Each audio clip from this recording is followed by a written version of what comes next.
And we are back here today looking at the Cincinnati Bearcats and Scott Satterfield's fourth season as the head coach. Looking at the Bearcats can improve upon their 7-6 year last year, obviously with the loss to Brendan Sorsby and that whole ordeal. Obviously, it was a good thing that Cincinnati did not have to deal with all of those issues, but it does still mean that you have an issue with what is the quarterback position going to look like in the 2026 season. Is it going to be able to improve? Because the back half of last year did not look good. That's not what you want to see. 4 straight losses after 7 straight wins.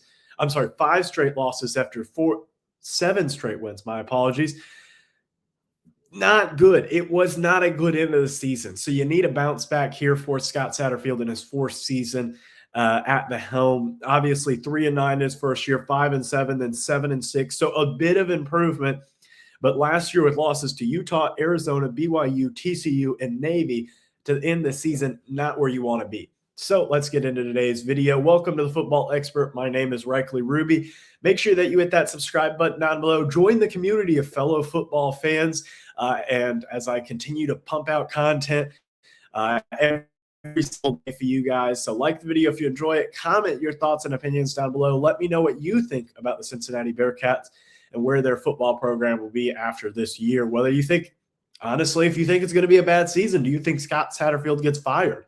And if so, who do you want to be the next head coach? Obviously, that's looking out into the future a little bit much, but we'll see. So first game of the season is against Boston College. Honestly, I think Boston College may be the worst team in all of college football when it comes to looking at, how do I say this nicely? Looking at the Power Four, they may be the worst team one of the worst teams I've ever seen. So I have this as a win. I think that Bill O'Brien has just gotten the wrong end of the stick. They're not putting money into NIL. Their quarterback situation is better than last year, but they lost their running back, Turbo Richards.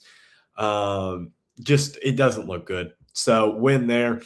Western Carolina, a win here. You did have that quarterback transfer from Western Carolina to Northern Illinois. So I'm blanking on his name, but he will not be there anymore. So that will be an easy win.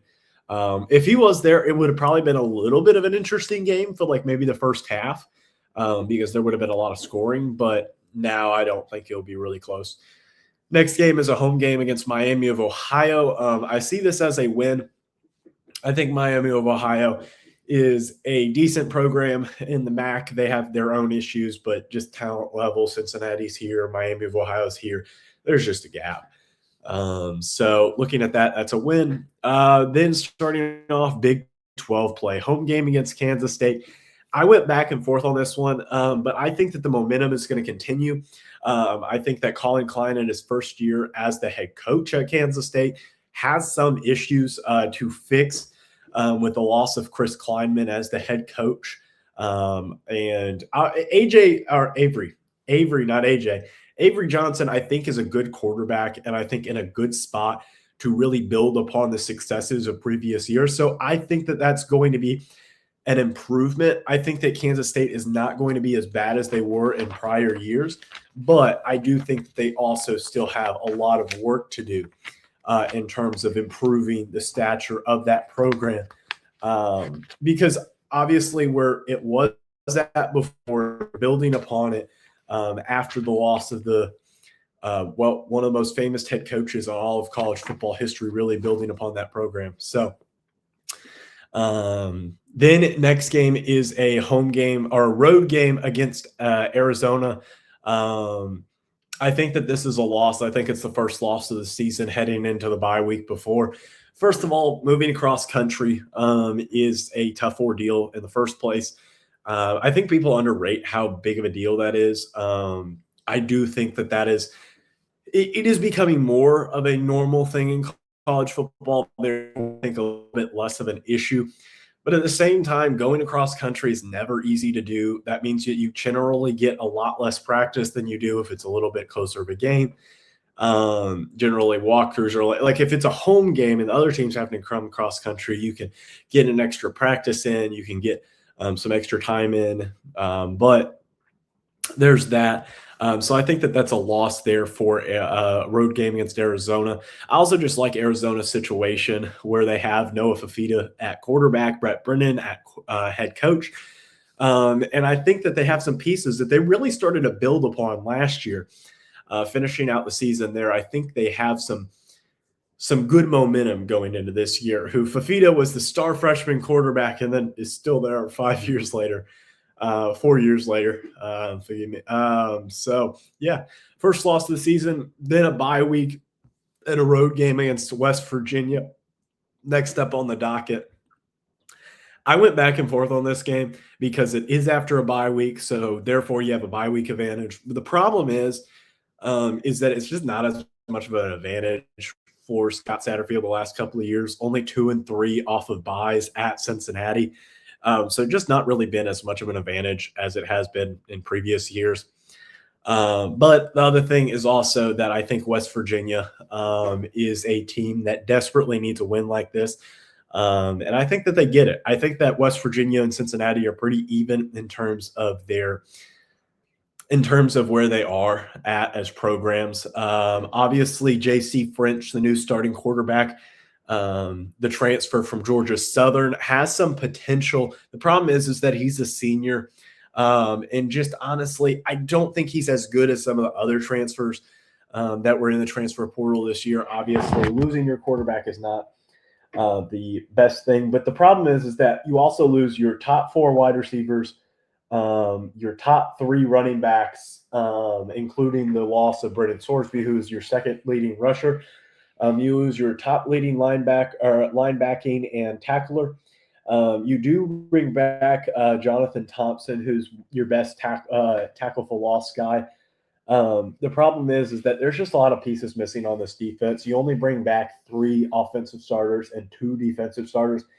That's not great. You do bring in some starters from other programs. You bring in Thomas Johnson, who had a 12-sack season at NC Central. A very good season for him. But how will that transfer to the Big 10 or Big 12? Sorry. And then also you have guys like Marquez Parker. How does he develop his game going into this year? How does he improve after a decent year last year at the defensive tackle position? 19 tackles, sack and a half, and 2 tackles for loss. Really did a good job with getting the quarterback to hurry and slowing down the run game of other teams. But we'll see what ends up happening. Then it is a road game or a home game against Texas Tech. I think that this is a loss. I think Texas Tech is just way better of a program than where Cincinnati's at. So I see that as a loss. Then a home game against Utah. Utah has some of their own issues, obviously, with losing Kyle Whittingham as their head coach. But to be fair, he was kind of retired, told to retire. So it's not like he was left and was the head coach, and that's what Utah wanted. No, Utah brought in their defensive coordinator, wanted to keep the culture, but did feel that it was time to move on from Kyle Whittingham. But then he ended up getting the Michigan job with all the stuff that went on with Sharon Moore. So I think that Utah is with the quarterback that they have in Devin Dampier, just as a better quarterback and a better offense and a better defense than Cincinnati has at the moment. So that's a loss there. Then a road game against Houston. I have Houston as one of the most underrated teams going into this season. I think that Houston is just a much better team. I like Connor Wegman. I like Willie Fritz. I like where this program's at. The potential that they have at the running back position is great. The running back core overall, not just the starter, but the whole running back core is good. So a loss there. A road game against Iowa State. I think they pick up a win here. I think Iowa State is a lot of problems going into that program, with almost everybody on the roster that was any good leaving to go to Penn State. Rocco Beck at quarterback, their best tacklers, their best running back, leaving to go to another university that I'm blanking off the top of my head. But yeah, you just have a lot of issues there at Iowa State. A lot of stuff for Jimmy Rogers to be able to work on. Then a home game against Colorado. I see this as a loss, but I could see it as a win.